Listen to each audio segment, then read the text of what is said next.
Click the subscribe button, hit the bell icon to never miss another update.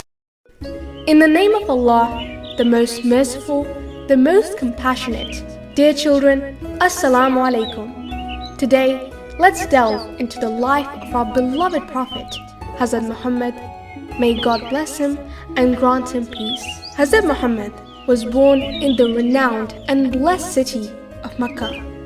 His father, Hazrat Abdullah, and his mother, Hazrat Amina, were instrumental in his upbringing. Notably, his grandfather, Abdul Muttalib, played a pivotal role in his early years, showering him with love and care.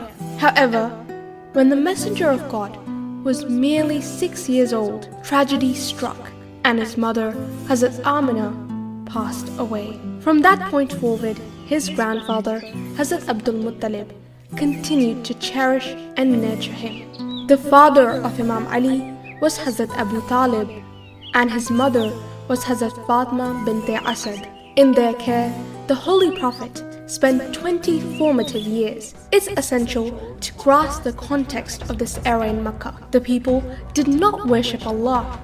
Instead, they venerated idols crafted from wood and stone.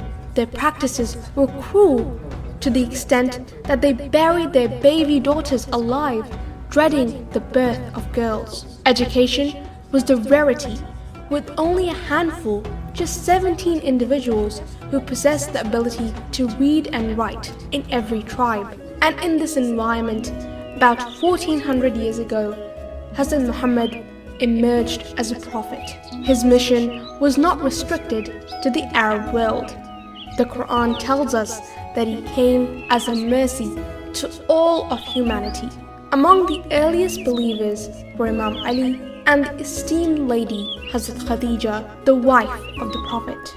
The initial phase of Islam was conducted in secrecy, with the Messenger of Islam inviting people privately for 3 years. During this period, only a few residents of Mecca embraced Islam. However, after these initial years, the Messenger of God convened his relatives, conveying the divine message and the tenets of Islam to them. These relatives had always recognized him as truthful and trustworthy, fondly calling him Muhammad Amin. Nevertheless, when Hazrat Muhammad proclaimed himself as a prophet and shared God's message, these very individuals began mocking him, labeling him as a liar and a fool. On one occasion, the disbelievers of Mecca issued a challenge to the Messenger of God. If you're indeed a prophet, split the moon in 2 halves.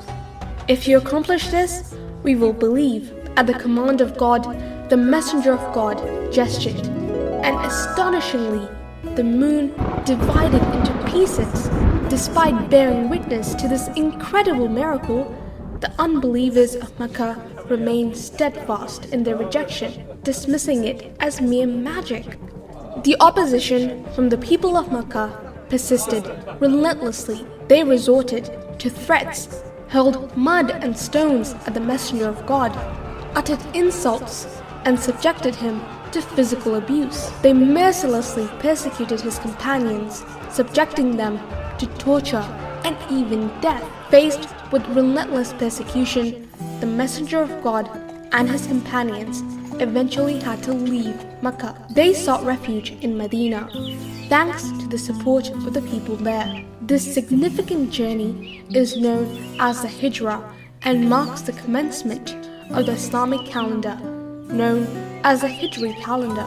And thus, the Hijrah to Medina marked the dawn of a new era, one that would see the teachings of Islam spreading far and wide, transforming the lives of countless individuals across the ages.